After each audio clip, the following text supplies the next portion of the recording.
Amen. Je vous salue dans le précieux nom de Jésus-Christ. Amen.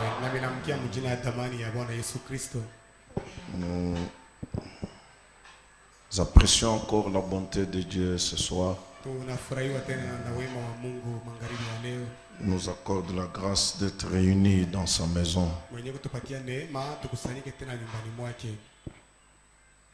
Il y a le frère Hubert Kadima qui remercie le Seigneur pour sa réussite à la deuxième session.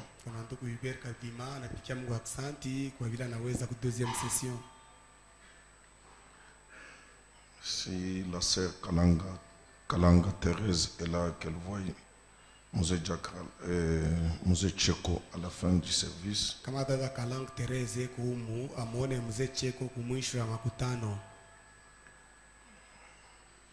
Le frère Prince Mukuna, il a perdu son père à Mbujimaï.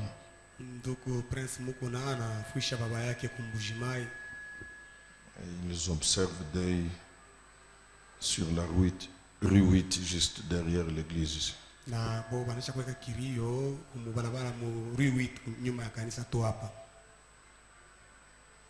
pouvez saluer votre voisin.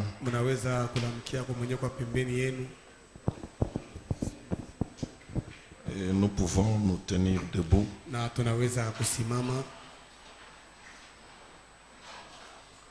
Nous lirons dans Apocalypse au chapitre 5.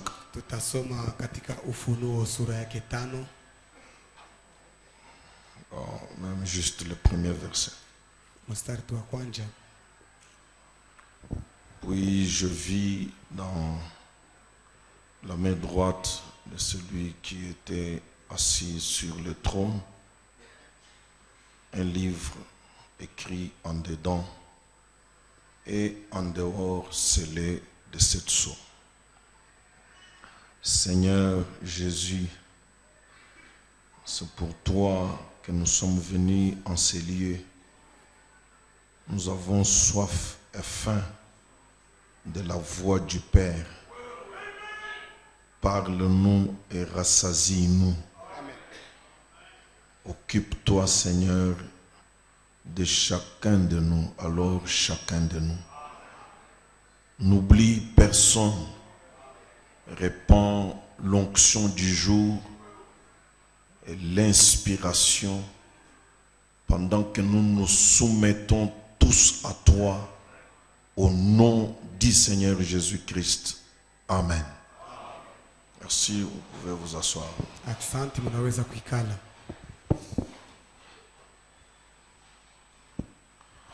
Dans cette 5e gloire du Fils de l'homme,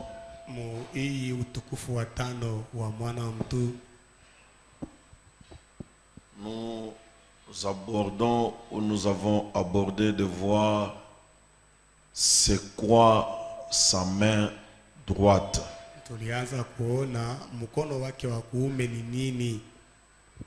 Parce que parmi les 7 gloires qui l'accompagnent, il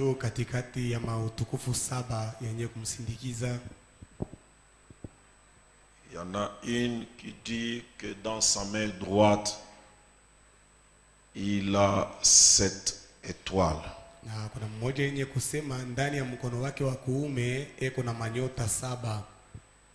C'est ainsi que nous avons voulu d'abord saisir c'est quoi la main droite de Dieu.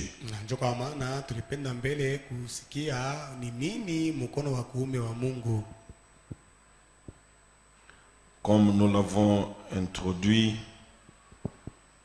le livre d'Apocalypse, c'est un livre de symboles.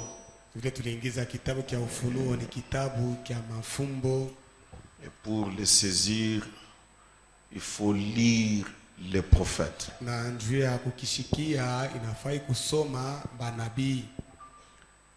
Ainsi, dans la journée de mercredi,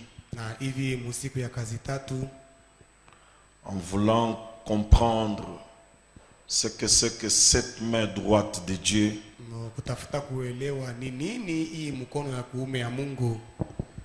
Nous avons été conduits à exploiter le livre d'Éphésiens au premier chapitre. Tuliongozwa kuona kitabu cha Waefeso sura yake ya kwanza. C'est Frère Branham qui nous a ramenés là. Ni ndugu Branham ndio alitupeleka kule. Je relis à partir du 18e verset. Nasoma tena kuanzia mstari wake wa 18. Après que Paul ait rendu grâce pour cette église qui était pleine de charité, na kisha Paulo kushukuru juu ya hii kanisa ya Waefeso ilikuwa yenye kujaziwa na mapendo, et pour sa foi dans le Seigneur Jésus-Christ, na juu ya imani ya ile kanisa ndani ya Bwana Yesu Kristo.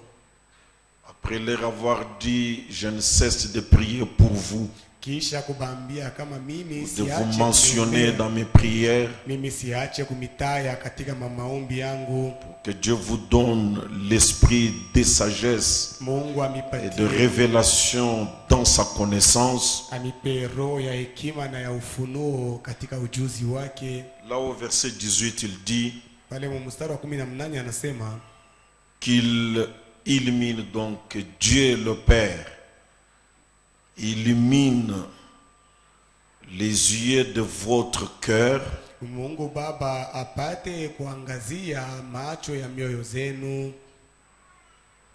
parce que Frère Branham insiste beaucoup que un chrétien marche toujours par la foi et non pas par la vue. Ndio ndugu Branham anakazia kabisa kama Mkristo kila mara anatembeaka kwa imani, hapana kupitia kuona. Et la foi est dans l'âme. Na imani inekalaka ndani ya nafsi. Et l'âme est dans le cœur. Na nafsi iko ni ndani ya moyo.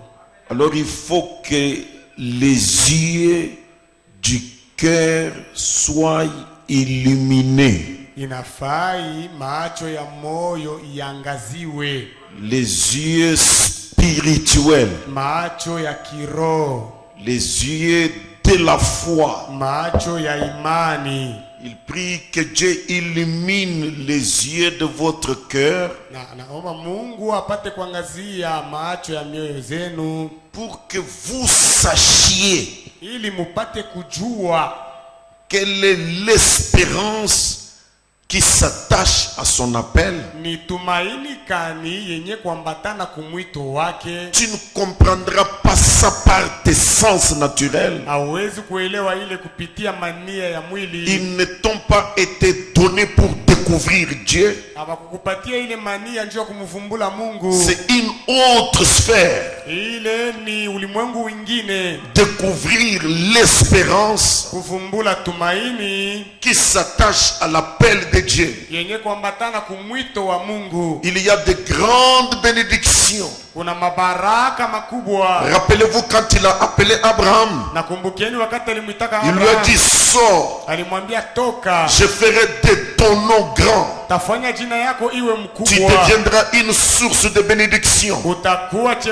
chemchemi te donnerai un pays. Takupatia nchi mmoja. Mais les yeux naturels d'Abraham ne voyaient rien. Lakini macho ya kimwili ya Abraham haikuwa naona Il kitu. faut que Dieu illumine les yeux du cœur Inafai Mungu angazie macho pour ya que vous moyo. découvriez l'espérance Sio mupate kuvumbula tumaini qui est attachée à son appel. yenye kuambatana kumwito wake. Et je crois qu'à cet appel dans les derniers jours, Na naaminia kama kui mwito masiku ya il y mwisho a une grande espérance kuna tumaini mkubwa. que les yeux spirituels peuvent voir Ile macho ya kiroho inaweza kuona. et qu'il illumine les yeux de nos cœurs Na angazie macho ya mioyo pour que nous connaissions ili tupate kujua la richesse de la gloire de son héritage, utajiri ya utukufu ya urithi wake. ce qu'il a en réserve pour les saints. Ili anesha kuchungia juu ya watakatifu. Ça, il a gardé pour les saints. Hii alichungia juu ya watakatifu. Il y a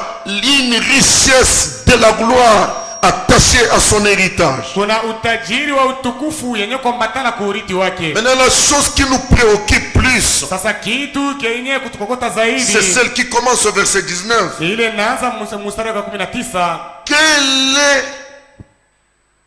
envers nous qui croyons Na ni nini yenye kuwa juu ya sisi benye kuamini? l'infini, papa, vous pouvez effacer, grandeur de sa puissance, Ukubwa wa uwezo wake wasio mwisho. qu'elle est envers nous qui croyons. Ni nini yenye kuwa juu yetu sisi benye kuamini? Que nos yeux découvrent Macho yetu les yeux spirituels du cœur, macho ya kiroho, macho ya moyo découvrent ipate kufumbula qu'elle est envers nous ni nini yenye kuwa qui croyons juu yetu sisi benye kuamini, l'infinie grandeur de sa puissance. ukubwa wa uwezo wake wasio mwisho.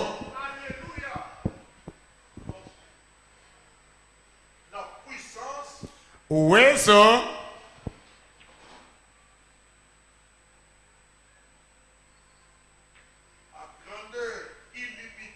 yenye kuwa na ukubwa wasio mwisho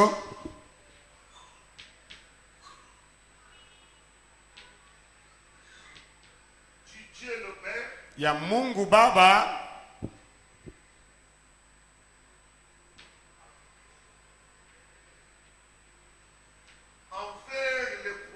mbele ya waaminifu.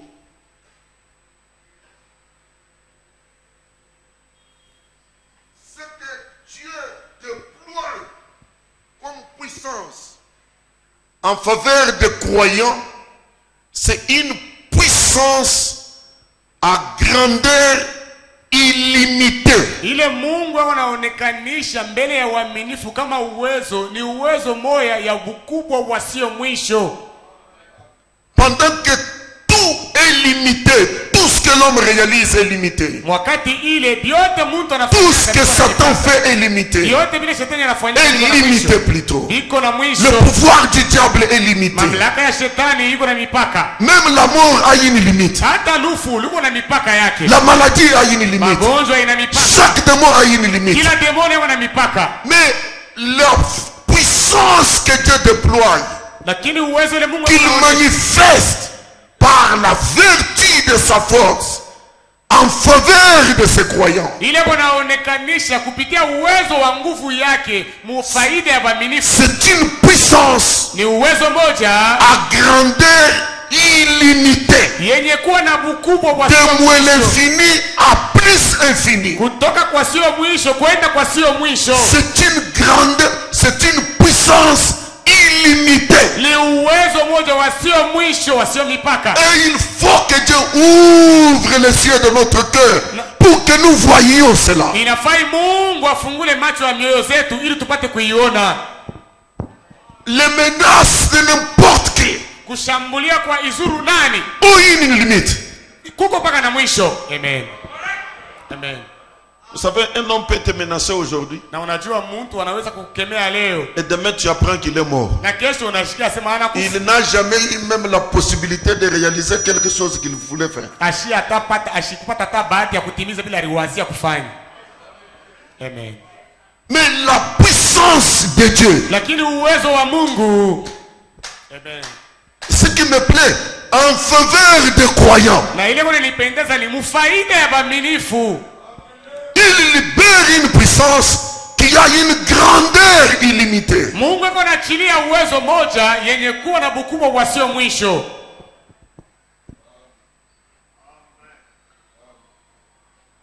Alors il dit Na anasema qu'elle est envers nous qui croyons l'infinie grandeur de sa puissance, ni nini yenye kuwa juu yetu sisi wenye kuamini ukubwa wa uwezo wake wasio mwisho, se manifestant avec efficacité par la vertu de sa force, yenye kuonekana na nguvu kupitia uwezo la nguvu lake.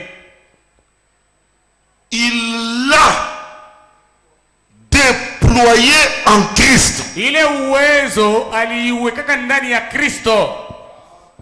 en le ressuscitant des morts. Mukumufufula toka wafu. Quand Christ était mort, Wakati Kristo alikufaka, Dieu a déployé cette puissance à grandeur illimitée pour le ressusciter. Mungu alimwangaka ile uwezo ya ukubwa wasio mwisho njuu ya kumufufula.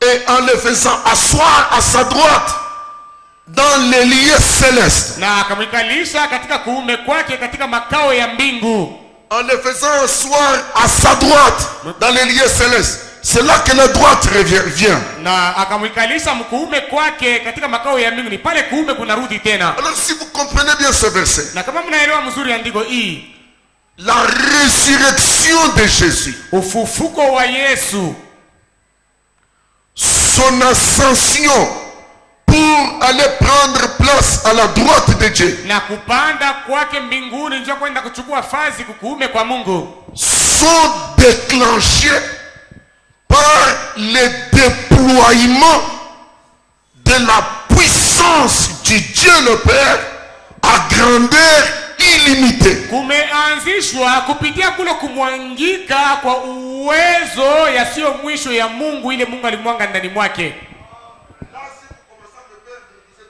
Na pale kama mnaanza kunipoteza pale mnapotea kunaishi. Iwe ufufuko wa Yesu,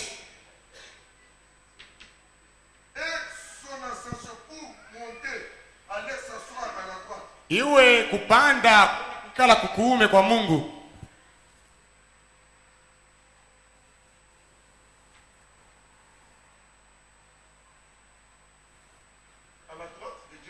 kukuume kwa Mungu, C'est le résultat du déploiement de la puissance du Dieu le Père. na ile ni Une matokeo puissance à grandeur illimitée. C'est ce qui engendre, qui produit la résurrection de Christ d'entre les morts, son ascension pour aller s'asseoir dans les lieux célestes à la droite de Dieu. kumwangika kwa ile uwezo yasiyo mipaka ya Mungu, njoo ile kunazala kufufuka kwa Yesu na kupanda kwake kwenda kuikala kukuume kwa Mungu. Et je répète Na narudia tena, que c'est cette même puissance ni hii uwezo moja moja qui libère ile iko na tosha en faveur des croyants. mfaida ya uaminifu. Amen. Maintenant, avant que je puisse commencer à m'exciter trop, je retiens que la résurrection de Jésus, Na bamba kama ufufuko c'est le fruit de cette puissance. ni tunda ya Son ascension. Est-ce que vous êtes d'accord avec moi? Amen. C'est le fruit de cette puissance. Kupanda kwake ni tunda ya hii uwezo. Et Pierre, poussé par l'Esprit, Na Petro, lorsqu'il parlait à la Pentecôte, Petro mwenye kusukumwa na Roho wakati alikuwa anasema ku Pentekoti, il a dit quelque chose pour parler de l'élévation ou l'ascension de Jésus. alisemaka kitu kimoja juu ya kusema juu ya kupanda kwa Yesu mbinguni. Je vous ai donné ce texte dimanche. Nilimipatia ile andiko mchuma. Acte chapitre 2 au verset 31. Matendo sura ya pili mstari wa 31. On va lire un tout petit peu 32 et 33. Tutasoma kwa kidogo 32 na 33. Il dit David n'était jamais monté au ciel, Anasema Daudi alikuwa bado asiyapanda mbinguni, mais il a parlé parce qu'il était un prophète. lakini alisema kwani yeye alikuwa nabii.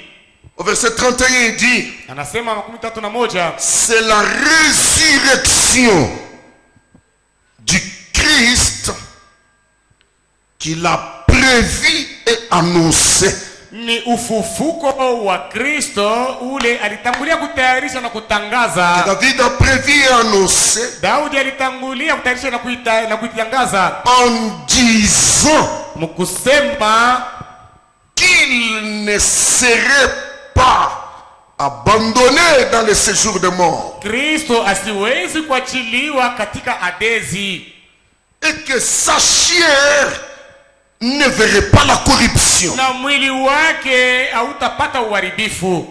C'est ce Jésus Ni huyu Yesu que Dieu a ressuscité. ambayo Mungu alifufula toka wafu.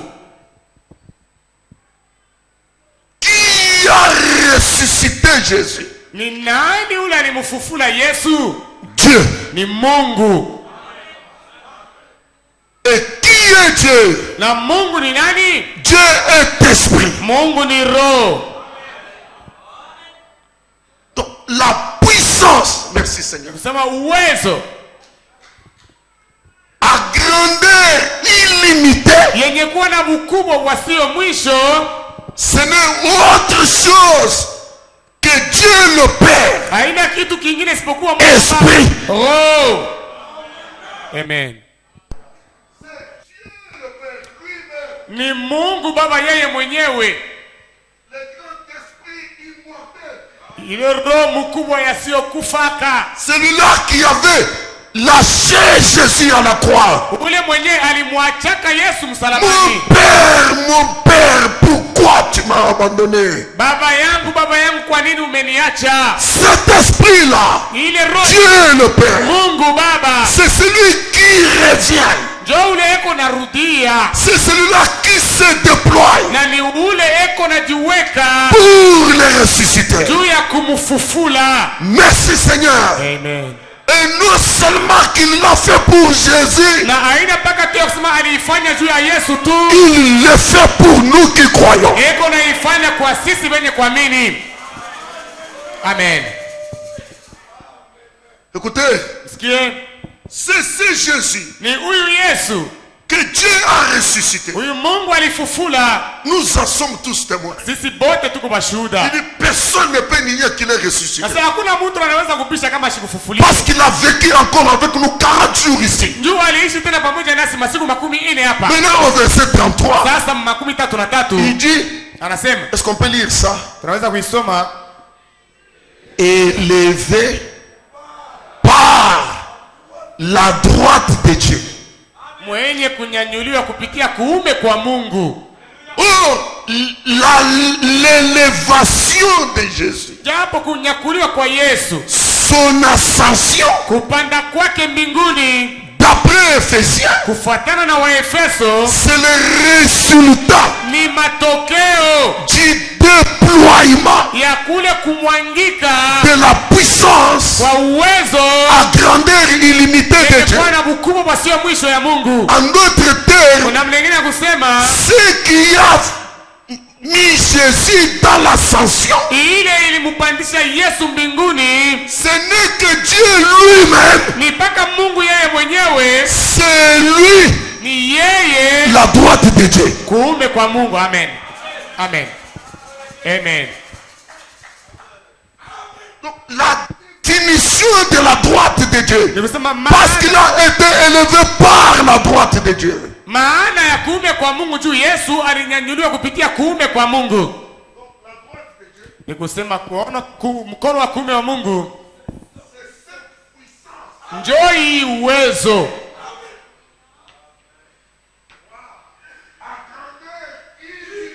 ya bunene bwasio mwisho.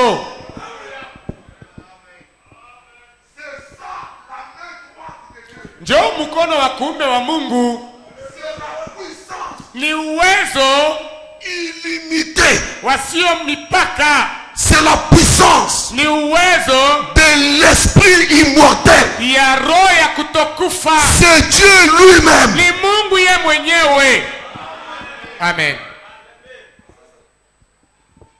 Donc quand on dit qu'il est à la droite de Dieu, Ni kusema wakati wanasema iko mkono wa kuume ya Mungu,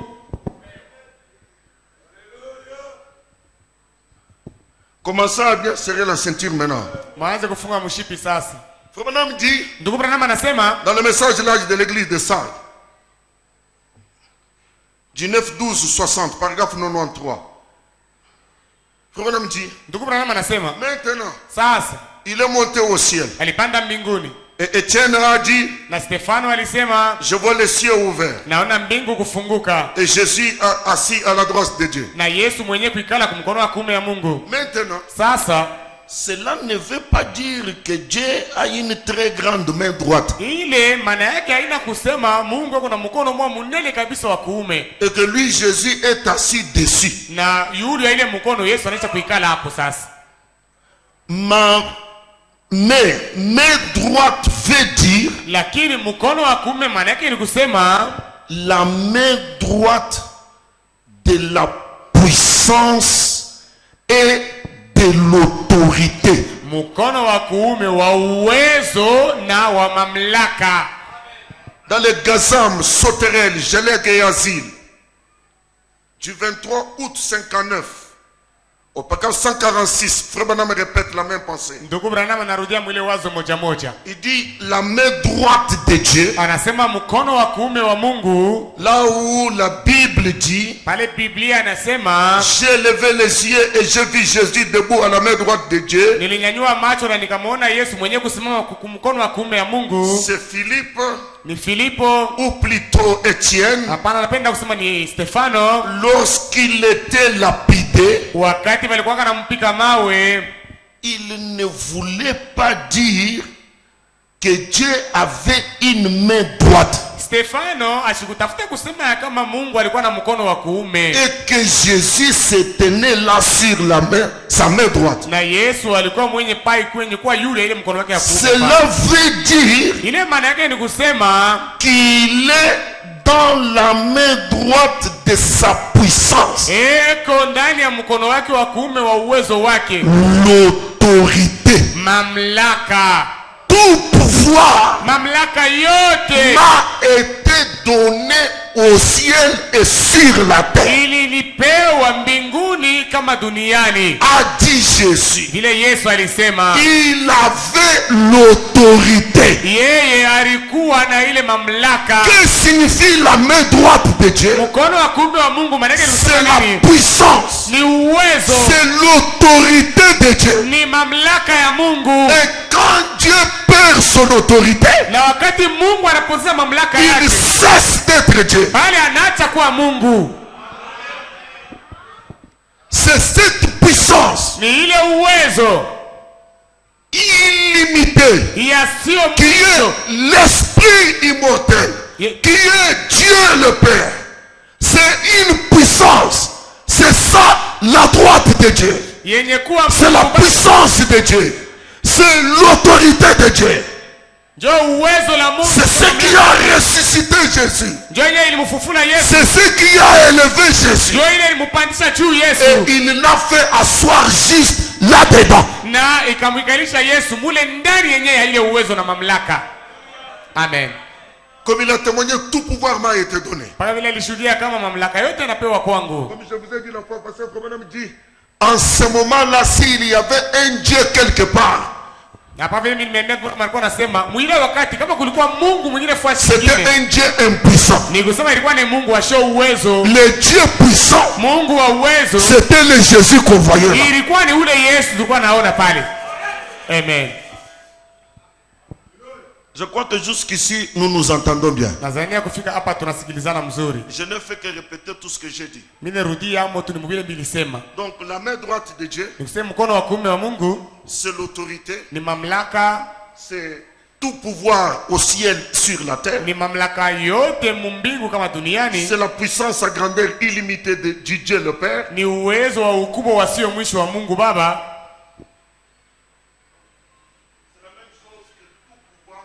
Jo pamoja na uwezo lote ama mamlaka yote ndani ya mbingu na pa dunia. Mamlaka yote. Et il n'y aura pas une divinité quelque part. Na hakutakuwa Mungu mwingine kwa shingine, hapana. C'est l'incarnation de la divinité suprême. Pale ni Mungu wa juu kabisa ndani ya mwili. Maintenant, je lis pour vous, Frère Branham. Sasa mimi nimesomea ndugu Branham. Dans questions et réponses sur les Hébreux deuxième partie, paragraphe 456. Le prophète disait, maintenant regardez, nabii alikuwa anasema sasa angalieni, le corps, mwili, Dieu est esprit. Mungu ye ni roho. Oui, combien comprennent cela? Dites Amen. Ndio bangapi banaelewa? Dieu est esprit. Mungu ni roho. Jésus est un homme. Yesu ni mtu. Et Jésus était Dieu fait chair. Na Yesu alikuwa ni Mungu mwenye kufanywa mwili. C'est-à-dire l'esprit fait chair. Maana yake ni kusema roho yenye kufanywa mwili. Nous ne pouvons pas voir Dieu, voyez-vous. Hatuwezi kumuona Mungu, mnaona? Il est esprit. Mungu ni roho. Vous ne pouvez pas voir son esprit. Hamwezi Et kuona plutôt roho. un esprit. Roho hauwezi kuiona. Personne n'a jamais vu Dieu. Hakuna mtu hata mmoja sasa kumuonaka kwa Et Mungu. personne ne peut voir Dieu. Na hakuna mtu anaweza kumuona Mungu. Et il rajoute, personne ne m'a jamais vu. Na anaongeza sema hakuna mtu washa kunionaka. Et vous ne me verrez jamais. Na amutanionaka kamwe. Parce que moi, je suis esprit. Njoo mimi niko roho. Mais ce que vous voyez, Ile mko naona c'est le corps dans lequel cet esprit loge. ni mwili ndani yake ile roho iko Et nekala. tout être humain ici est un esprit. Na kila mtu hapa yeye ni roho. Donc quand vous voyez ceci, Ni kusema wakati unaona hiki vous ne me voyez pas, haina mie yule Mungu unaona. mais vous voyez ma main. Lakini unaona ni mkono wangu. La main m'appartient. Mkono ni yangu. C'est à moi, mais ce n'est pas moi. Lakini haina njoo mie. Moi, je suis esprit. Mie niko roho. Ça va? Amen. Maintenant, frère Madame dit, Sasa ndugu Branham anasema c'est Dieu esprit. huyu Mungu roho Il s'est créé un corps. alijiumbia ye mwenyewe mwili. C'est ce corps-là qu'on appelle Jésus. Na njoo ile mwili imeitwa Yesu. Et il n'a jamais voulu que ce corps-là voie la corruption. Na asiyapendaka hata mara moja ile mwili ipate kuona uharibifu.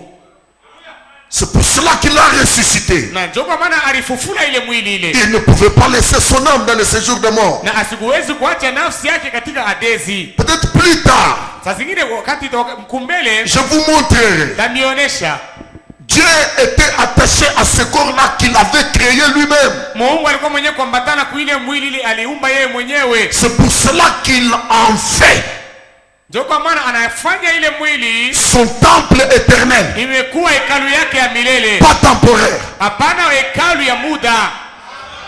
Je vais vous amener là. Tanipeleka kule. Parce que c'est un corps que Dieu a créé. Juu ni mwili ambayo Mungu aliumba. Si c'était quelque chose de pamba pamba, Kama ilikuwa ni kitu kimwa kia bule bule, il laisserait voir la corruption. alipasa kuacha ile mwili ioze. Donc déjà, certains esprits là, vous avez déjà compris. Na ili basi maro ingine pale mnaisha kuelewa. Donc le corps de Jésus, le corps Oh, de mwili Jésus, wa Yesu. ce n'est pas dit n'importe quoi. Mwili ya Yesu haina kitu chochote hapana. Mais maintenant, regardez. Sasa hivi basi angalieni. J'espère que vous êtes bien assis maintenant à l'église. Nazania mnaisha kuingala mzuri sasa kanisa. Je lisais pour vous dans l'âge de l'église de Sardes. Au point 94, Frère Branham disait, Ndugu Branham anasema ce corps que Dieu a créé, hii mwili ambayo Mungu aliumba, je ne permettrai pas que mon sein voie la corruption. sitaruhusu mtakatifu wangu aone uharibifu ama aoze. Et je n'abandonnerai pas non plus son âme dans le séjour de mort. Na kama siwezi kuachilia nafsi yake katika fazi ya wafu. Mais Lakini il l'a ressuscité alimufufula et l'a fait asseoir à la place de l'esprit sur l'autel. na akamwikalisha pafazi ya roho yulu ya mazabau. Pale Yesu alienda kuikala pale. Amen. C'est exactement Ni kabisa kabisa là où le Père, l'Esprit, était assis. ni pale ambayo Baba roho alikuwa akanisha kuikala. J'ai besoin d'un croyant. Ninahitajia mwaminifu. Amen. Après qu'il ait prévalu kisha yeye kushinda, vaincu. kushinda. Le Père le ressuscite Baba akamufufula par la puissance illimitée kwa qui uwezo est Dieu lui-même. wasio mwisho, anayekuwa Mungu yeye mwenyewe. Il l'amène au ciel Akamupeleka mbinguni par sa main droite. kwa mkono wake wa kuume, Il le fait asseoir akamwikalisha à sa main droite. kwa mkono wake wa kuume. Qu'est-ce que ça veut dire? Maana yake ni kusema nini? Il occupe Yesu anabeba la place vazi de l'esprit ya roho sur l'autel. kule kumezabau. Ça veut dire Maana yake ni kusema il est occupant du trône. ni yeye ndio anaweza kuikala pakiti ya enzi. Amen.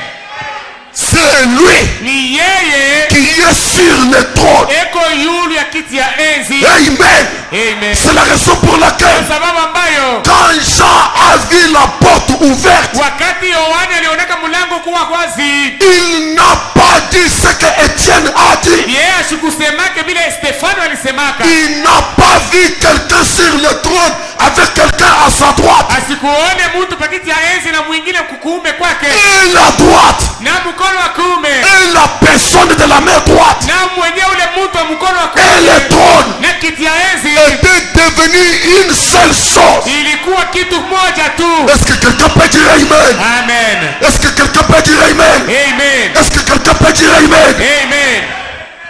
Amen.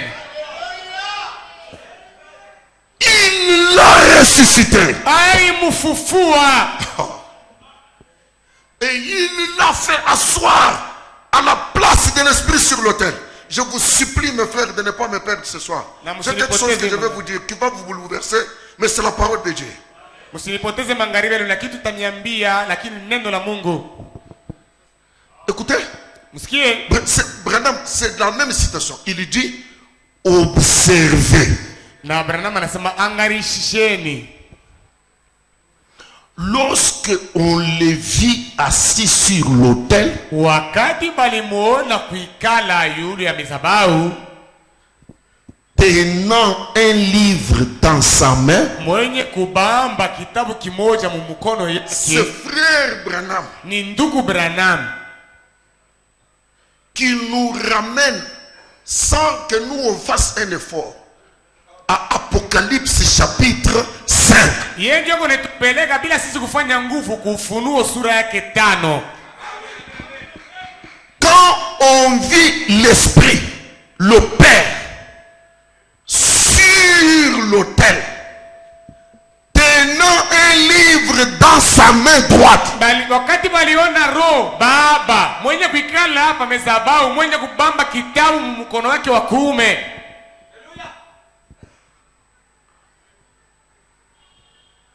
les livres aussi kitabu nakyo étaient dans la main droite. kilikuwa mkono wa kuume. Amen. Amen. Et déjà nous connaissons ce que c'est que la main droite. Na tunesha kujua mkono wa kuume maana yake ni kusema nini. Amen. Ah, les aigles commencent à Amen. voir. Amen.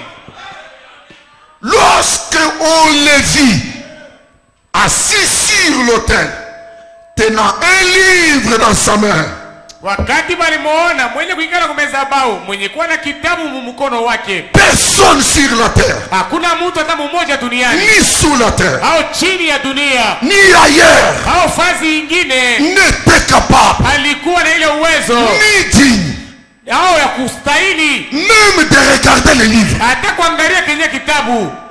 Amen. Un livre mystérieux Kitabu kimoja cha kisiri qui se retrouve aussi nacho kinakutaniwa dans la main droite. mkono wa kuume. Amen. Personne Hakuna mtu n'était digne alistahili ni de prendre le livre, au kubeba kitabu, même pas, même pas hata le regarder. kukiangalia. Amen. Alléluia.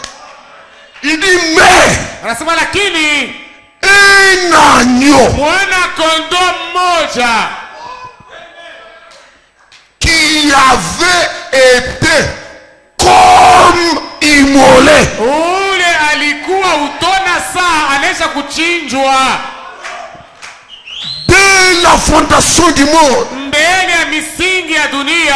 l'immolation de cet agneau Kuchinjwa kwa ule kondoo n'a pas commencé à la croix. hakukuanze kumsalaba. L'immolation de cet agneau Kuchinjwa kwa ule kondoo a commencé à exister kulianza kuwako dans la pensée de Dieu. ndani ya wazo la Mungu, Et il était là na alikuwa mule comme immolé. utona saa anaweza kuchinjwa Quand il n'y avait personne wakati la kukuwa mtu hata mmoja digne de prendre le livre, mwenye kustahili kuchukua kitabu ni de le regarder. kukiangalia.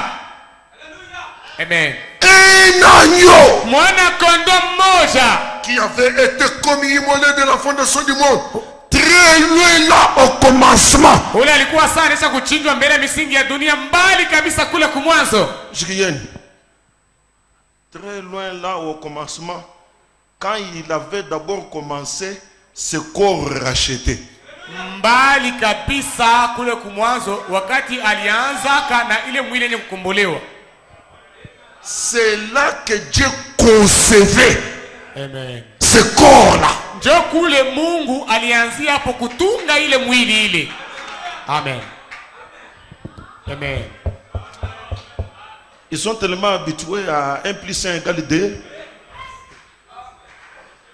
Le corps de Jésus que vous avez vu là, Mwili wa Yesu c'est uliona un mystère. ni siri. Amen. Dieu a commencé à se préoccuper de ce corps là, dès le commencement, avant la fondation du monde. Mungu alianzia kuangaikia Il n'y a que celui-là, cet agneau-là, comme immolé. ni paka ule kondoo mwenye kuwa kama mwenye kuchinjwa. Quand il avait d'abord commencé ce corps racheté, c'est cet agneau-là suivi qui vint et prit le livre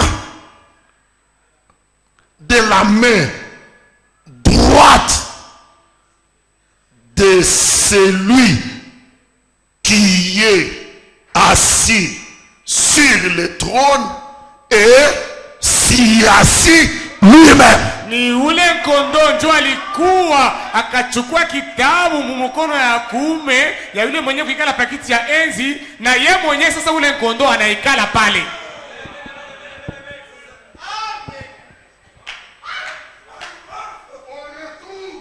Tunakuta pa ile kiti moja moja, pa mazebau moja moja, Roho pale, ama kusema Baba, mwana kondoo, ule kondoo ule utona saa eko mwenye kuchinjwa na kitabu. Amen. Et le livre Na kitabu et l'agneau na mwana kondoo et le Père na Baba sur un même autel. bote wamezabau moja.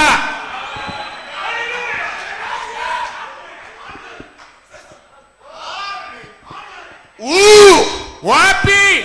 Dans la main droite. Mumukono wa kuume. Où? Wapi? Dans la puissance Ndani ya uwezo à grandeur illimitée. yenye kuwa na ukubwa wasio mwisho.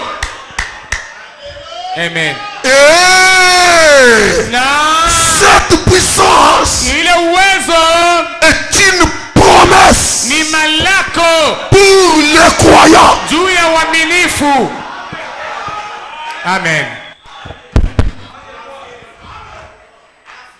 Dieu ouvre les yeux spirituels du cœur pour que vous puissiez voir Mungu afungule macho ya kiroho yangazie ili mpate kuona la grandeur infinie de sa puissance qu'il manifeste par la force de sa vertu envers nous qui croyons. ukubwa wa uwezo wake wasio mwisho yenye Et kuonekana. cette grandeur, c'est sa main droite. Na ile ukubwa ni mkono wake. D'après ce texte que je viens de lire, je n'invente rien. L'agneau comme immolé, Maana kondoo c'est celui-là qui était digne. ni ule alistahili. Le père avait les livres Baba alikuwa na kitabu dans sa main droite. mkono wake wa kuume, Lui et les livres dans la même position. yeye na kitabu pa nafasi moja moja. L'agneau digne vient. Mwana kondoo mwenye kustahili Il anakuja, prend les livres. anabeba kitabu, Il s'assoit sur l'autel. anaikala pa mezabau, Il dit au même endroit anasema paka pa ile fashi moya moya où était l'esprit. pale penye palikuwa roho, Au même endroit, fazi ile moja moja l'agneau digne s'assied. mwana kondoo mwenye kustahili anaikala, Tenant les livres mwenye kubamba kitabu qui étaient avec l'esprit. yenye ile kitabu kilikuwa na roho. Amen. Est-ce que j'ai un croyant qui peut dire Amen? Yeye ni mwaminifu Je anasema n'invente rien. sitokoleshe kitu, hapana.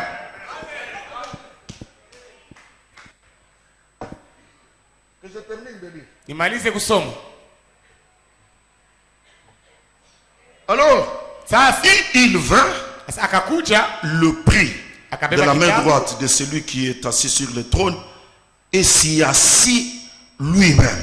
Frère Branham dit Amen. ndugu anasema C'est Frère amina. Branham qui dit ça. Même si vous ne dites pas Amen, vous suivez son Amen. Il dit Amen. Anasema amina. Voilà. C'est cela l'écriture. Tazameni njoo yenyewe, C'est vraiment beau. iko mzuri kabisa. Amen. Il dit, voyez-vous, Anasema munaona maintenant, sasa c'est lui qui vaincra yule atashinda sera assis avec moi sur mon trône ataikala pamoja nami pakiti yangu ya enzi, comme moi mpaka vile mimi j'ai vaincu nilishinda et me suis assis sur le trône de mon Père. nami nikaikala pakiti ya enzi ya baba yangu. Regardez à quoi Frère Branham relie les paroles de Jésus dans l'âge de la Odyssée. Angalieni ni wapi ndugu Branham anaunganisha maneno ya Yesu katika kizazi cha Laodikia. Il relie Apocalypse 3:20 ou 21 Anaunganisha Ufunuo avec l'accomplissement d'Apocalypse 5.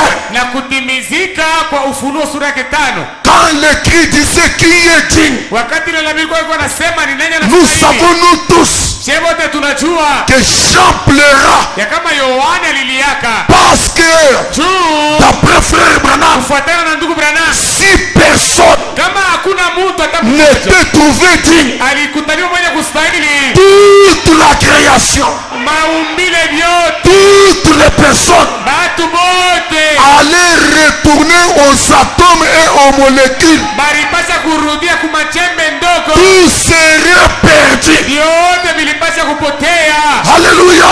Amen. Il fallait que quelqu'un s'avance Ilifadhali mtu mmoja akaribie pour aller s'asseoir sur la main droite. juu ende kaikale mkono wa kuume. Il fallait que quelqu'un s'avance Ilifadhali mtu mmoja akaribie pour aller s'asseoir juu ende kaikale dans la puissance illimitée. ndani ya uwezo asiyo mipaka. C'est dans ce moment-là Na ni mwile wakati ile qu'il ya kama y aura des rachetés. kutakuwa benye kukombolewa. Et Sasa comment s'appelle le livre qu'il tient là? sasa kile kitabu anacho kupamba jina yake ni nini? C'est le livre de rédemption. Ni kitabu cha ukombozi. Alléluia.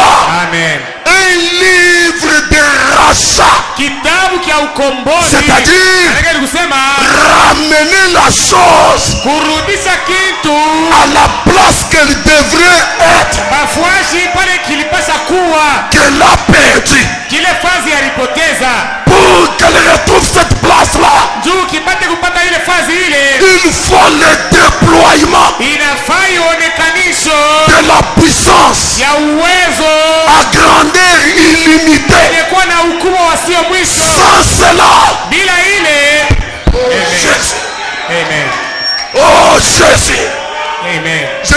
pécherait ce soir? Tapasuka magharibi ya leo. Où est la place d'un pape?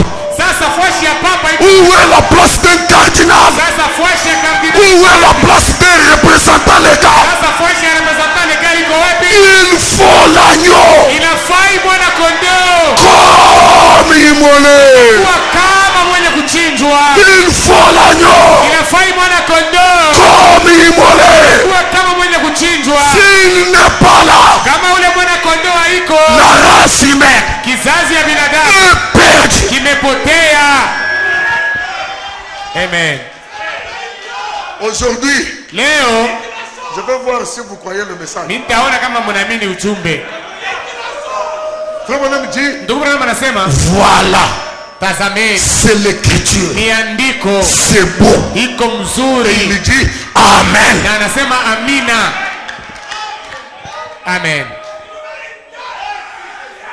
Amen.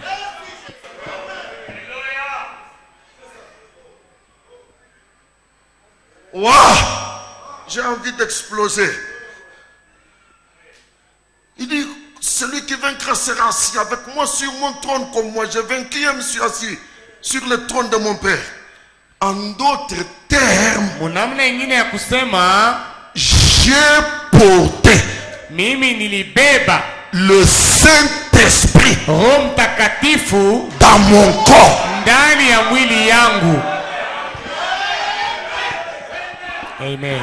Qu'est-ce que ça signifie? Maana- Que l'agneau est allé occuper la place du Père sur le trône. Maana yake ni kusema nini? Ya kusema mwana kondoo anaenda kubeba fuashi ya baba yule ya kiti ya enzi. Jésus, Yesu le corps, mwili a porté ilibeba le Saint-Esprit Roho Mtakatifu dans son corps, ndani ya mwili wake, a porté le Père ilimvua na baba dans son corps, ndani ya mwili, a porté la puissance illimitée ilibeba uwezo usio mipaka dans son corps. ndani ya mwili wake.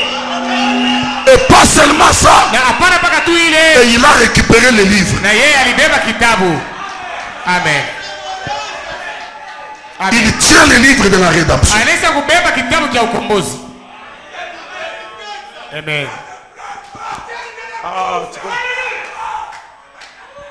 Et avant la prise du livre, Na mbele ya kuchukua kwa kitabu, Jean Yohane n'a fait que pleurer. alianza mpaka kulia tu.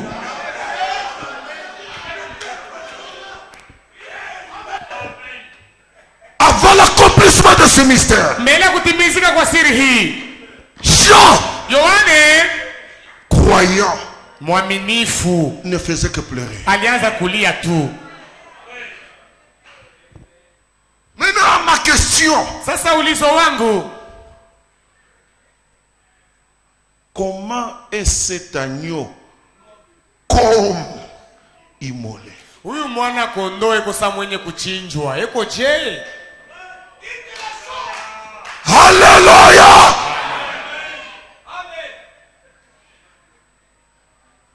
C'est Apocalypse 5 que je suis en train d'explorer. Ni Ufunuo sura kitano yenyewe ninasoma. Oui, je vis dans la main droite de celui qui était assis sur le trône, un livre écrit en dedans, en dehors, scellé de 7 sceaux. Kisha nikaona mkono wa Et je kuume vis un uliokuwa autre katika ange enzi. puissant qui criait d'une voix forte, qui est digne de prendre, d'ouvrir le livre et la rompre. Seule personne dans les ciels ni sur la terre, ni sur la terre ne peut ouvrir le livre ni les rêves. J'ai pleuré beaucoup. Nikalia sana. Parce que personne Mvile ne fut trouvé digne hakuna mtu d'ouvrir les livres ni de les regarder. fungula kitabu au kukiangalia. Vous êtes là? Mko pale? Maintenant, lisons le verset 5. Sasa tusome mstari wake wa 5. Hein? Recommençons. 1.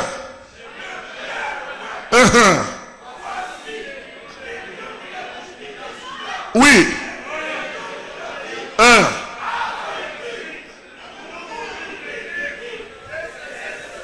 Pour ouvrir le livre, continuons.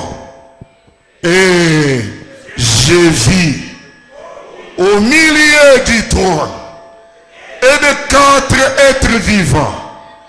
Et au milieu des vieillards, un agneau comme immolé. Et il avait, lisez, il avait.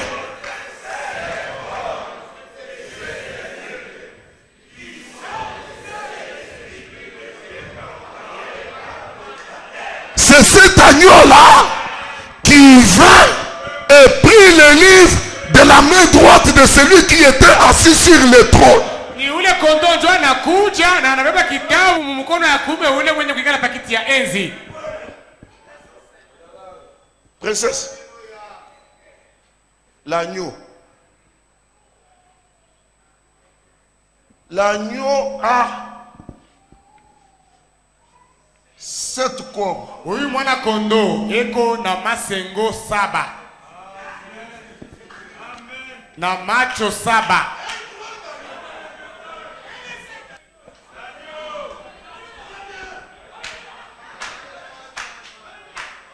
Djoubaone. Moi j'ai inventé quelque chose. C'est cet agneau Ni huyu kondoo qui a porté le Père. ndio mwenye anisa kubeba baba ndani. Amen. C'est cet agneau Ni mkondoo huyu qui a récupéré le livre. ndio mwenye alichukua kitabu. Et le livre Na kitabu et l'agneau na mwana kondoo sur l'autel. pa madhabahu pale. Avec un message adressé à Jean. Na ujumbe yenye kuelekea Yohane. Cesse Acha de pleurer. kulia. La solution Jibu est trouvée. imekutaniwa. La solution est là. Jibu imepatikana.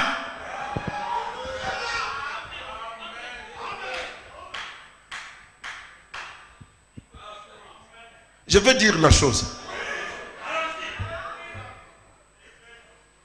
Que signifie les 7 cornes et les 7 yeux? Ile masengo 7 na macho 7 maana yake ni kusema nini?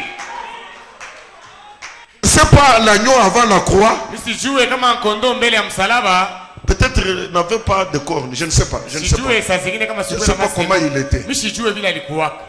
Parce qu'on l'a présenté comme un agneau qui bêlait. Juba alikuwa anamuonekanisha kama mwana kondoo mwenye kulia tu. Et tout le temps qu'il ne faisait que pleurer. Na wakati yote alikuwa yuko paka analia. Quand il voit les gens, il pleure. Wakati anaona bantu analia.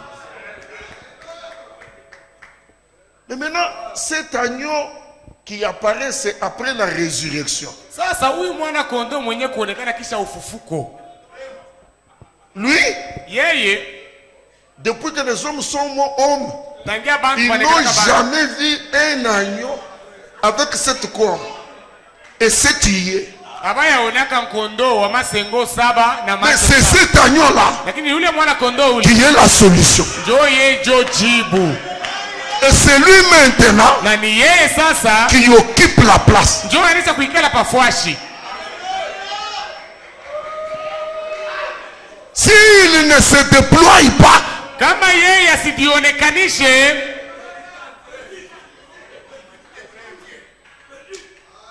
alléluia. amen.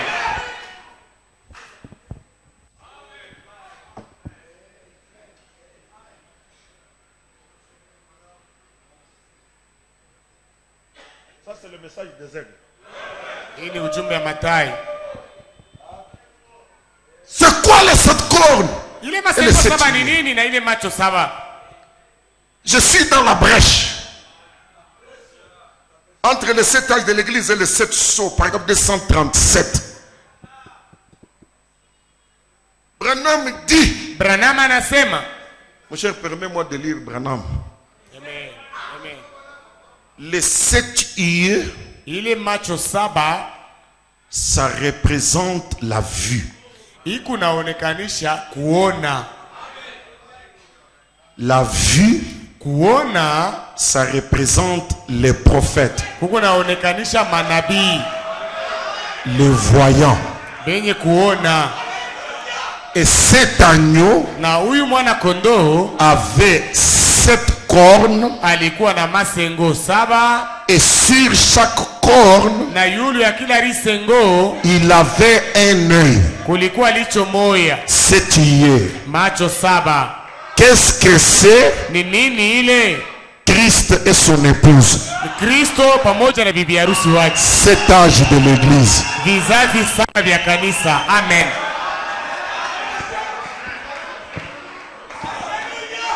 Amen.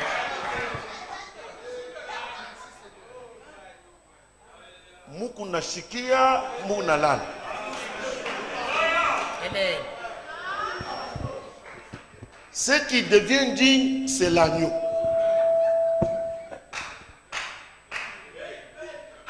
Et l'agneau a 7 cornes et 7 yeux. Na mwenye kustahili ni mwana kondoo na eko na masengo 7 na macho 7. Et frère Madame dit, Na ndura manasema c'est Christ ni et Kristo son épouse. na bibi harusi wake, Cet âge de l'église. vizazi 7 vya kanisa. Et sur chaque âge, Na yule ya kila kizazi il y a un œil. beko licho moya. Maintenant, Amen. je commence à changer. Donc, l'agneau, Nikusema mwana kondoo, mwana kondoo ce n'est pas seulement Christ, haina paka Kristo tu, mais l'agneau, lakini mwana kondoo c'est Christ ni Kristo et son épouse. pamoja na bibi harusi wake. Petit, tu veux blaguer.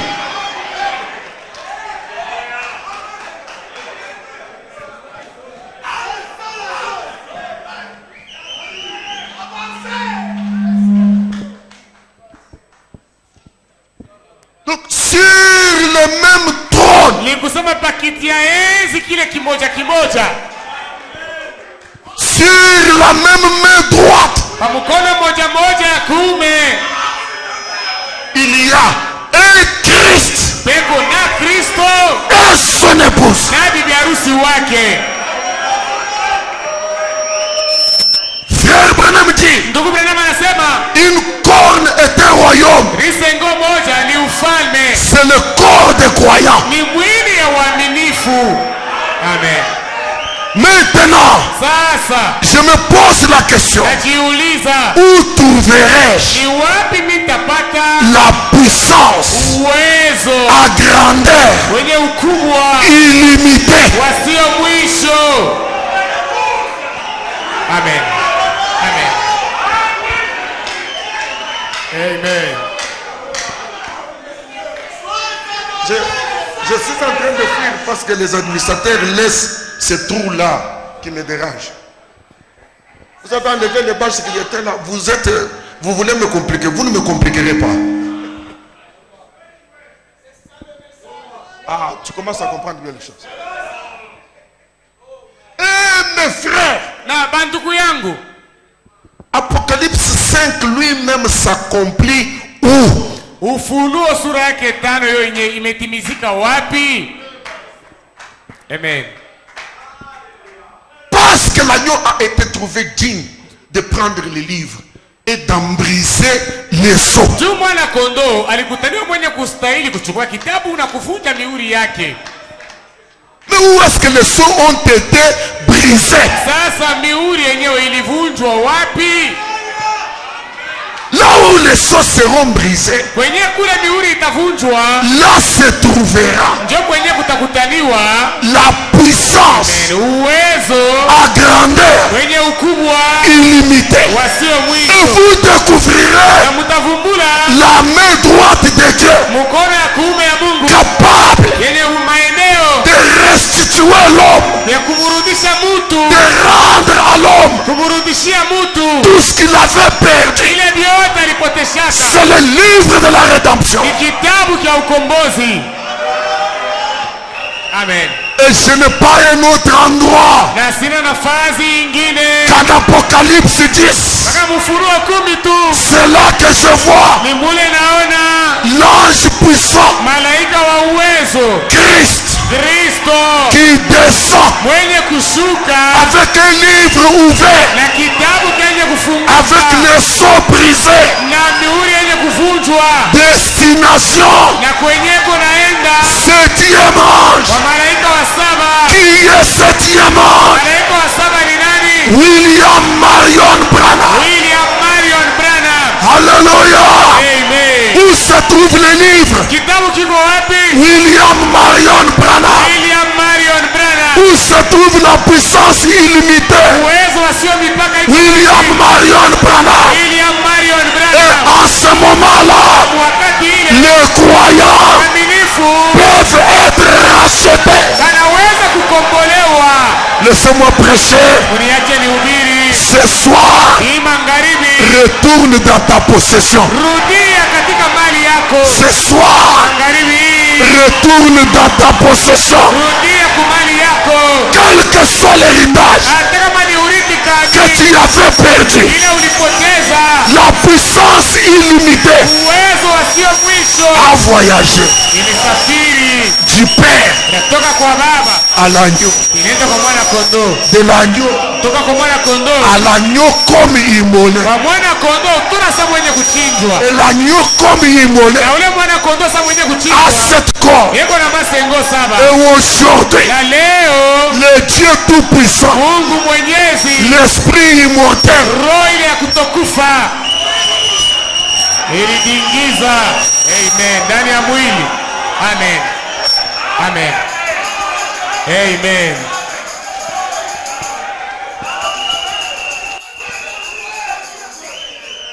Amen.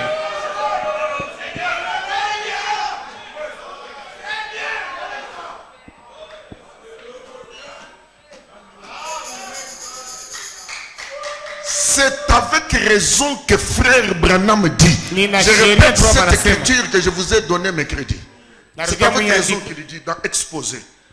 Ne crains point Jean. Yohane hapana kuongopa. Ne crains point petit troupeau. Musiongope kundi kidogo. Tout ce que je suis, Yote bile mie niko. vous en êtes héritier. Mweye muko wariti. Tout mon pouvoir Mamlaka yangu yote vous appartient. ni yenu. Amen. Il a le pouvoir sur le ciel et sur la terre. Eko na mamlaka mbinguni kama duniani. Tout mon pouvoir Mamlaka yangu yote vous appartient. ni yenu. Ma toute puissance Uwezo yangu yote est à vous. ni yenu.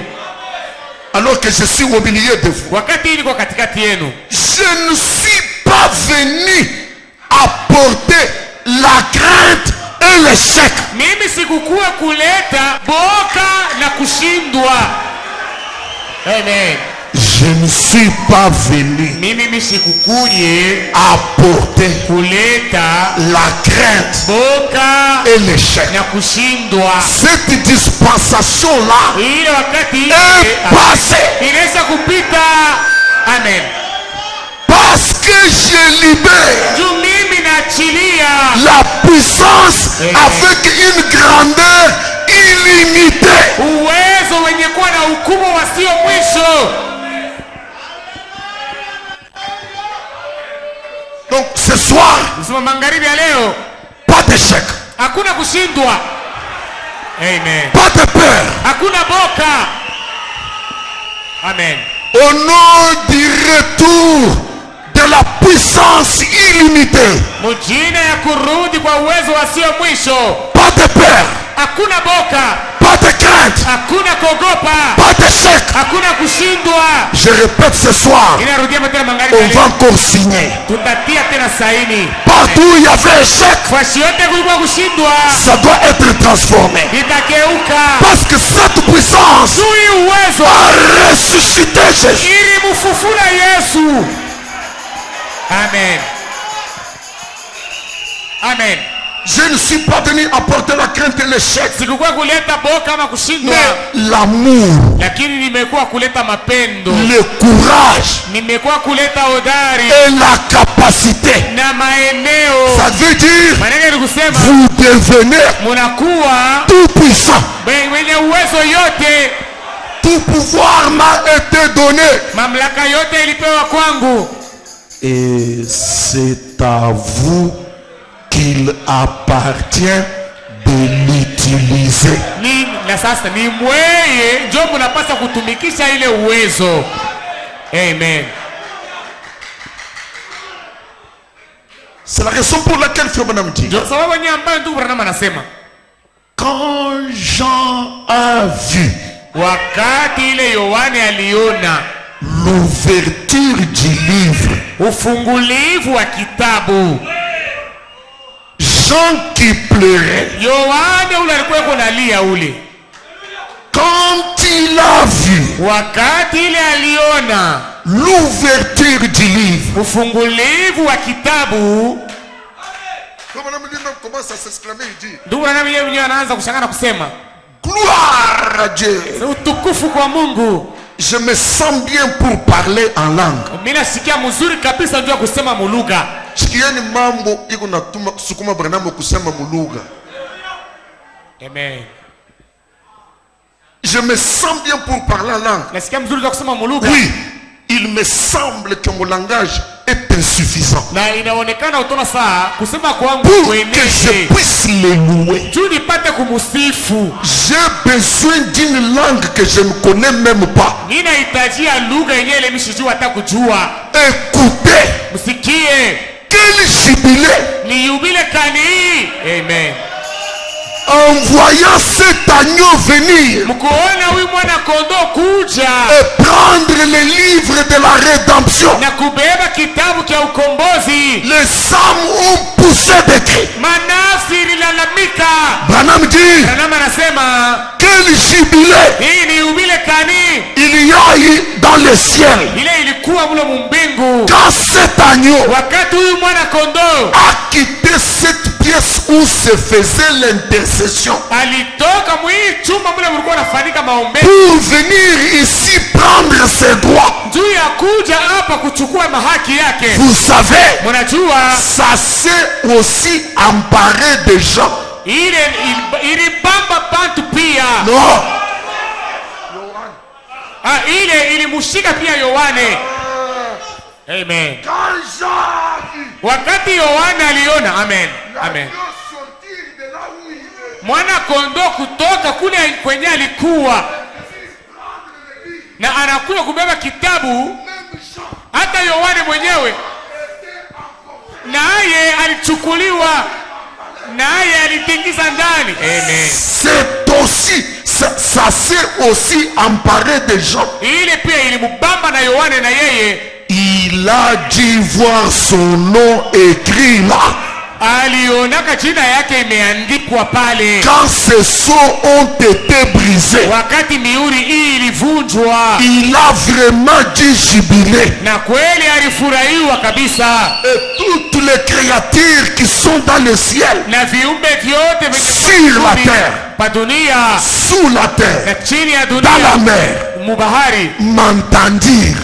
bakanisikia. Ça veut dire, Jean a tellement crié Ni kusema Yohane alilalamika sana. que Amen. toute créature au ciel Viumbe vyote mumbingu a entendu. vilishikia vile Yohane Toute analalamika. créature sur la terre Viumbe vyote pa a dunia entendu. vilishikia vile Toute Yohane analalamika. créature dans la mer Na viumbe vyote a bahari entendu vilishikia le cri de Jean. ile lalamiko ya Yohane. L'homme qui était triste Ule mtu alikuwa na huzuni, ule est entré dans le jubilé. akaingia katika yubile. Que signifie le jubilé? Yubile maana yake ni kusema nini? Ma servitude est terminée. Utumwa wangu unaisha. Que signifie le jubilé? Yubile maana yake ni kusema nini? Je retourne dans ma possession. Ninarudia kumali yangu. Ce que j'avais perdu. Ile nilipotezaka.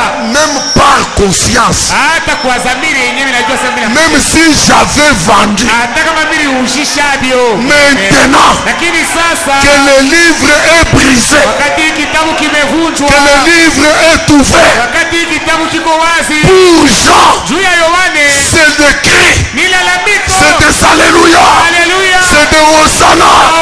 C'est des acclamations. Pourquoi? C'était jubilé. Amen. Amen. Amen. Je te dis, Rehoboth, retourne dans ta possession. Katika urithi wako. Vous parlez d'un jubilé. Vous parlez d'un moment glorieux. Quand l'agneau s'est avancé. Mais la première chose qui a représenté cette rédemption, c'est l'agneau immolé dès la fondation du monde, qui est venu et il a pris le livre. Quoi? Il a ouvert le livre. On a arraché le sceau. Et il l'a envoyé sur la terre à son 7e ange pour le révéler à son peuple. Voilà. Oh là là. Qu'est-ce qui s'est passé? Les cris, les acclamations, les alléluia, le ouais, la puissance, la gloire, la manifestation. Amen. Et quand Jean a dit regarder et voir au-delà du rideau du temps, il a dit quoi? Voilà Jean.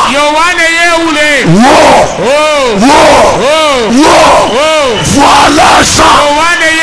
Je te dis ce soir, quand Apocalypse dit s'accomplit,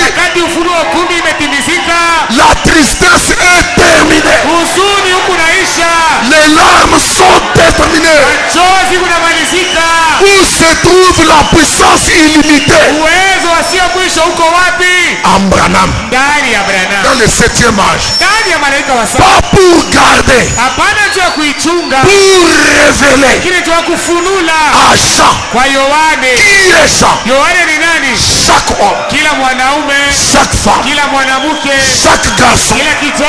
Chaque fille. Qui croit cette parole. Regardez en Apocalypse. Quand l'ange puissant descend. Et il remet le livre au 7e ange. La course ne s'arrête pas là. On dit à Jean, lève-toi, va vers l'ange, demande le livre, mange le livre. Ça veut dire, mange la puissance illimitée, mange la puissance agrandée, illimitée, mange le pouvoir au ciel et sur la terre. Qu'est-ce que ça veut dire? Vous devenez le pouvoir, vous devenez l'autorité, vous devenez le supérieur. Et qu'est-ce que ça fait? Jubilé. Jubilé. Mes frères bien-aimés, là où les sceaux sont brisés, ça veut dire la toute puissance, le pouvoir sur le ciel. Amen. Combien savent et réalisent que vous pouvez dire un mot et le ciel obéit? Amen. Amen. Amen. Parce qu'il a dit tout ce que vous liez sur la terre sera lié aussi. Ce pouvoir là n'est pas dans une dénomination. Haina mumazehebu. Amen. C'est dans l'ouverture des sceaux. Ni katika ufungulivu wa mihuri. Et le sceau, c'est Christ lui-même. Na mihuri ni Kristo yeye Et mwenyewe. quand vous avalez Na wakati mwa munameza Christ, Kristo, le livre, kitabu, le sceau, mihuri, qu'est-ce que vous avez avalé? munameza nini? La puissance Munameza à uwezo grandeur yenye ukubwa illimitée. wasio mwisho. Amen. Amen.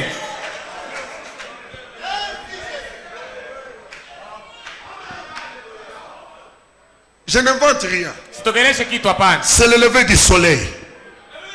Paragraphe 307. Branham dit, Branham anasema, regardez angalieni ce que nous avons vu en ces jours-ci. bile tuliona sisi muhimu siku hii. Amen. La puissance Uwezo vivifiante wenye kuleta uzima est venue vers nous ulikuja kwetu pour ouvrir les sceaux. juu ya kufungula mihuri. Amen. Amen. La puissance vivifiante. Uwezo wenye kuleta uzima. La puissance qui ne laisse pas la chose pourrir. Uwezo ila yachake kitu kioze. La puissance Amen. qui a relevé Jésus Uwezo ile ilimulamusha Yesu d'entre les morts. toka wafu. C'est ce que nous avons reçu dans ces jours-ci. Ndio ile uwezo tulipokea muhimu siku C'est hii. cette puissance Ni ile uwezo qui a brisé les sceaux. ile ilivunja C'est mihuri. celle qui est venue vers nous. Ni ile uwezo ile ilikuja Je ne kwetu. fais qu'insister. Niko na kazi C'est zaidi. pour les croyants. Ile uwezo ni juu ya uaminifu. Amen. Est-ce que vous êtes là, l'église? Je mko pale kanisa. Amen. La puissance vivifiante Uwezo wenye kuleta uzima est venue vers nous. ulikuja kwetu. Frère Branham dit, Ndugu Branham anasema, j'ai regardé un jeune homme. niliangalia kijana mwanaume, Il était mon petit ami. yeye alikuwa rafiki yangu mdogo. J'allais beaucoup à la chasse avec lui. Nilianzaka kwenda naye kabisa mkwenda kuwinda. Son nom c'est Donovan. Jina yake ni Donovan. Et ce soir, je t'appelle Donovan. Na hii magharibi na kuita sema Donovan. Frère Branham dit, Ndugu Branham anasema, pendant qu'on était avec lui à la chasse, mwili wakati tulikuwa naye mkuwinda, je l'ai regardé dans l'une de ses oreilles. nilimwangalia ndani ya murishiko yake moja. J'ai vu que tout l'intérieur, Niliona sema ndani ya rishikio yote, tout l'intérieur était déjà sorti. ndani vyote vya ndani ya murishikio mule vilikuwa Maintenant, vishakutoka. unaanza kusema vya kweli. Nataka mishio lugha mais Saint-Esprit. Amen. Tout l'intérieur était ressorti. Vyote vya ndani ya murishikio vilitoka nje. Je lui dis, Donovan, Nikamwambia sema Donovan, tu as déjà fait attention à ça? unaweza kuangarishisha kuku hivi bisha kutoka vya murishikio? Il dit, pas tellement. Asema si zaidi. Est-ce que tu connais ce que c'est? Na nikamuuliza unajua ni nini ile? Et Branham dit, et je savais Na Branham asema mimi nilikuwa nimeshakujua que c'était un ya cancer. kama ilikuwa ni kanser. Mais les gars Lakini ule kijana mwanaume n'en avaient pas peur. ashikuiongope ile kansa ile. Les gars Ule kijana ule avaient banalisé. alikuwa shakuiona sana ya bule tu. Amen. Est-ce que j'ai des amis de Branham? Je, niko na warafiki ya Branham hapa. Amen. Christ Amen. n'est pas venu apporter la crainte ni l'échec. Kristo asikukuje kuleta boka au kushindwa. Amen. Du frère Branham, Je ne sais pas trop ce que ça veut dire. Na ndugu na mishijue tu maana yake ni kusema nini zaidi. C'est comme si il n'y avait rien. Utona saa hapakukuwa hata mambo, hapakuwe kitu. Et Branham dit, Na Branham anasema, et je n'ai pas prié pour lui. na mishi kumuombee Dans l'attitude de cet homme. muhai ya ule bwana ule. Amen. Il dit la puissance vivifiante Anasema uwezo wenye kuleta uzima qui est revenue dans ces derniers jours. yenye ilirudi muima siku ya mwisho. Je n'ai fait que le toucher Miri mubamba tu bule kurishikiwa kule et je l'ai laissé partir. na nikamuacha nenda. Et quelques jours après, Na masiku kidogo kisha il yake n'y avait même pas une cicatrice. hakukuwa hata alama kidogo. Amen. Donovan, retourne dans ta possession. Rudia muurithi wako. Amen. Rehoboth, Rehoboth, retourne dans ta possession. rudia muurithi wako. Quel que soit les cas, Hata kama ni mambo kani, banalise, wewe uione ya bule. Amen. méprise. Uizarau. C'est comme s'il n'y a rien. Utona saa hapana kitu. Pourquoi? Juu ya nini? La puissance Uwezo à grandeur illimitée yenye ukubwa wasio mwisho est ici. iko hapa. Est ici. Iko hapa. Banalisé, Uione ya bule. méprisé. Uizarau. Il n'y a rien. Hapana kitu. Est-ce que tu peux le dire? Il n'y a rien. Sema hapana kitu. Pendant que vous le confessez, Ile wakati wangu naikiri. il n'y aura rien. Hakutakuwa kitu. Au nom de Jésus-Christ, Amen. il n'y a rien. Hapana kitu. On t'a parlé Balikwambia. de l'hypertension. Nasema tasio yangu On nakupata. t'a parlé Balikwambia. d'un cancer. Ya kansa moja. Il n'y a rien. Hapana kitu. Parce que Juu. la puissance à grandeur illimitée, Uwezo ya ukubwa wasio mwisho. celle qui a ressuscité Jésus, Ile uwezo ilimfufura Yesu. est aujourd'hui dans l'épouse. Leo iko ndani ya bibi harusi. Vous êtes une corne. Wewe uko risengo. Vous êtes la corne de l'agneau. Wewe mko ile risengo ya Vous mwana êtes kondoo. les défenseurs des droits de l'agneau. Nini mko mwenye kukinga haki ya mwana kondoo. Amen. Je prends Nabeba la valise de malédiction ile sakoshi ya malaana et toutes les malles de malédiction. na masanduku yote ya malaana. Je les déclare. Ninaisema Pèse, banaipima. pèse. Tunaipima. Iko mpepelo. Amen. Est-ce qu'il y a des croyants ce soir? Niko na maaminifu magharibi. Je prends toutes les sorcelleries Ninabeba mabuloshi et yote toutes les magies na mauchawi de la yote ville de Lubumbashi, ya hii mji ya Lubumbashi, de la RDC, ya Kongo, les esprits impurs ile mampepo qui chafu tourmentent la RDC. yenye kuvuruka Kongo. Pour vous les croyants, Juu mwe yenu mwe waaminifu. pèse, Imepimwa. pèse. Imepimwa. Iko bure yasio. Pourquoi? Juu ya nini? La puissance Uwezo à grandeur illimitée yenye ukubwa wasio mwisho n'est plus au ciel. haiko tena mbinguni. Elle est ici avec nous. Ile uwezo iko hapa pamoja nasi. Donovan, Donova, retourne dans ta possession. rudia mumali yako. Tu avais perdu quoi? Ulipotezaka nini? Tu as fait une mauvaise affaire. Ulifanya biashara mbaya. Donovan, Donova, retourne dans ta possession. rudia muhaki. Ce soir, Hii magharibi sans être touché par la main d'un homme, bila kuguswa na mkono ya mtu. la puissance vivifiante Uwezo yenye kuleta qui a uzima. brisé les sceaux Ile ilivunja mihuri. vous restaure. Imirudishe. Parce que ça s'appelle Juu imeitwa le livre de la rédemption. kitabu cha ukombozi. Ça veut dire, Maana yake ni kusema je retourne dans ma Amen. position perdue. mimi narudia pa ile fasi yangu ile nilipoteza. Les enfants qui commençaient à boiter à l'école, Wale watoto wanaanza kushindashida somoni. Donovan, Donova, retourne dans ta possession. rudia muurithi wako. La promotion Kupandwa kukazi. qu'on t'avait promise au travail, Wale walikulaka kukazi. qu'on commençait à mettre en dessous des dossiers, Wale wanaanza kuweka chini ya madosie. ce soir, Magharibi ya leo. Donovan, Donova, retourne dans ta possession. rudia muurithi wako. Je déclare haut et fort, Natangaza na nguvu kabisa. banaliser chaque situation, Muone vya bure kila mambo. mépriser chaque situation. Usarau kila jambo.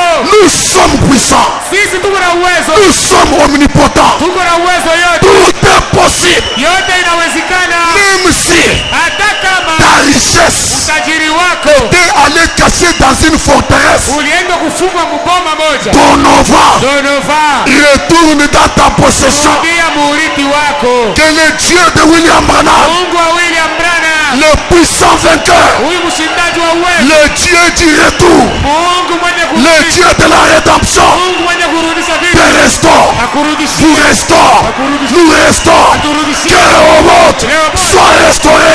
Au nom de Jésus-Christ, soyez restaurés. Alléluia. Amen. Amen. Amen. Amen. Amen. Amen. Amen. Amen. Simame. Alléluia. Amen. Venez ici, vite, vite, vite. Ma richesse, ma gloire. Alléluia. Amen. Ce soir, Hii magharibi Dieu va faire quelque chose. Mungu atatenda kitu Il moja. est en train de faire quelque chose. Eko natenda kitu moja. Donovan, Donovan, tu dois retourner dans ta possession. unapaswa kurudi mu Ce mariage-là ile ndoa qui ile t'était destiné, ile ilikuwa yako. tu dois retourner dans ta Unapaswa possession. kurudia muurithi wako. Alléluia. Amen. Il n'y aura rien Hakutakuwa kitu. que Dieu que vous voyez. Amen.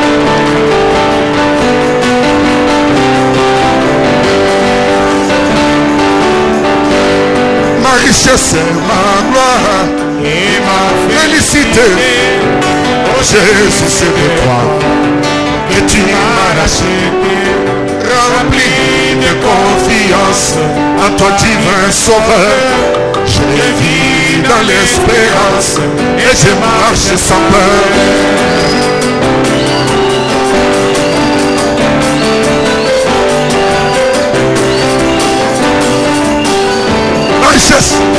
Ma richesse et ma gloire et ma félicité.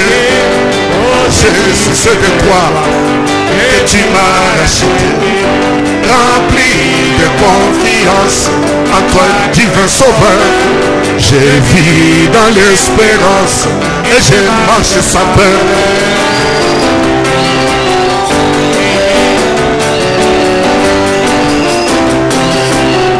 Alléluia. Rien ne le souillure, rien ne guérit le cœur, sinon les meurtrissures et le sang du sauveur. Oui, Jésus, c'est nous là de toute iniquité et procure à l'esclave l'heureuse liberté, mon roi.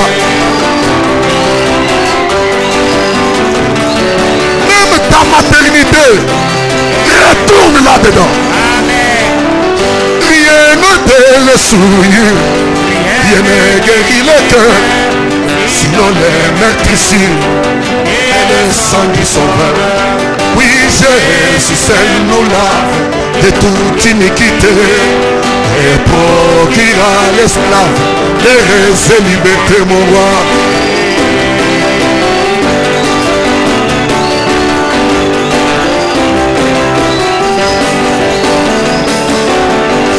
Oh, que tout Rehoboth apporte à ses sauveurs ses péchés, sa misère. Il fait grâce aux pécheurs. Son amour et son âme lui fit quitter le ciel pour donner aux coupables un salut éternel. Maintenant, Sasa élevons nos mains. tunyanyue mikono yetu. Vous avez vu là où se trouve la puissance illimitée. Muliona ni wapi mwenye kuwa uwezo yasiyo mwisho. C'est à vous de l'utiliser. Ni mwenye mnapaswa kuitumikisha. Vous qui avez reçu le livre de la rédemption. Ili benye mulipokea kitabu kia ukombozi. Maintenant, Sasa prononce une parole. sema neno moja. Prions le Seigneur. Tuombe Bwana. Telle la puissance illimitée qui est aujourd'hui revenue au milieu de l'épouse que nous sommes. Nous ramenons les livres qui viennent de la droite de Dieu et qui s'appelle un livre de la rédemption.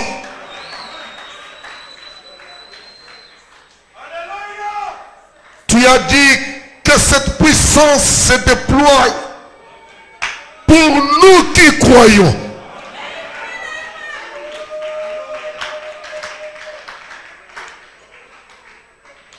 C'est pour notre bien. Et tu ne peux pas mentir. Tu n'as jamais menti.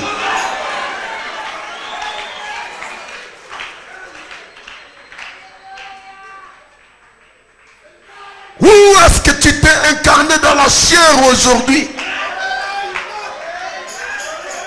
N'est-ce pas au milieu de l'épouse que nous sommes?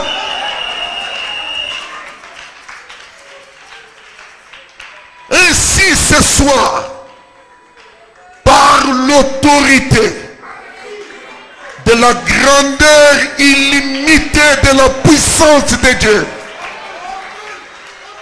je brise toute puissance maléfique dans la vie des enfants de Dieu, croyants de Malachie 4, croyants de Luc 17:30, croyants d'Apocalypse 10.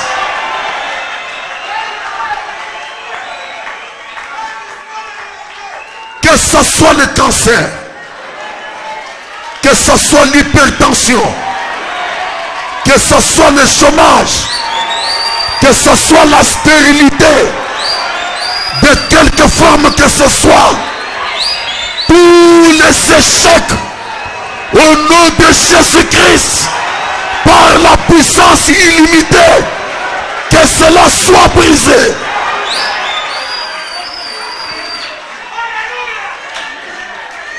Je proclame le retour dans la possession pour tout un chacun. Que tout celui qui a entendu le son de la trompette soit libéré et il est libre au nom de Jésus-Christ. Il est libre, il est libre, il est libre.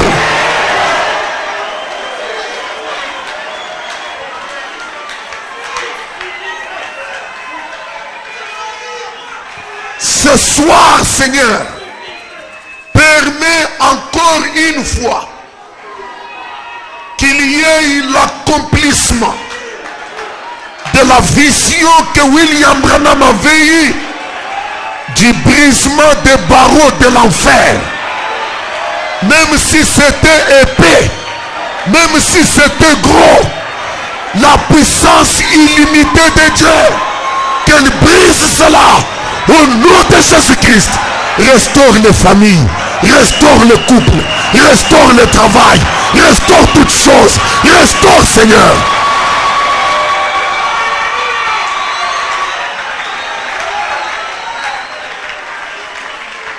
Seigneur, avec quel mot je peux te dire merci?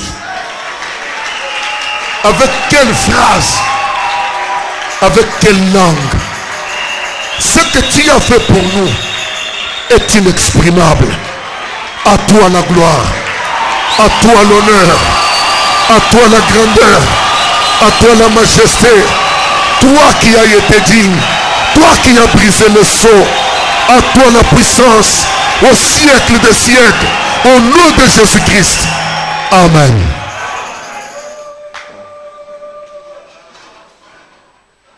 Oh mes frères. Alléluia.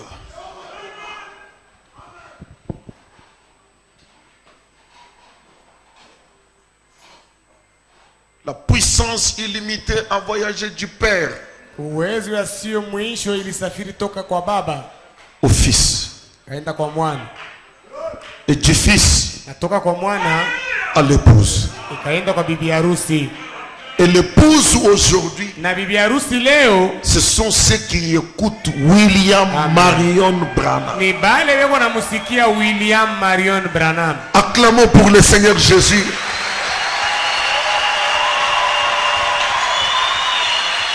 Pendant que vous manifestez les cris de joie, wakati ile mnaonekanisha malalamiko ya furaha, que la muraille de Jéricho tombe. ukuta wa Yeriko wanguke. Amen. Alléluia. Amen. Que chaque muraille tombe. Kila ukuta wanguke. Retournez dans vos possessions. Urudie mauriti yenu. Toi qui n'avais pas encore porté les enfants. Ule wewe ulikuwa bado Hey, les enfants. hata watoto. Retourne dans ta possession. Urudie mauriti wako. Amen. Si c'est la volonté du Père, on se retrouve dimanche. Kama ni mapenzi ya Baba J'ai tutakutana envie tena. de chanter si riche, si profond. Amen. Amen. Allez en paix au nom du Seigneur. Endeni musalama mu jina la Bwana.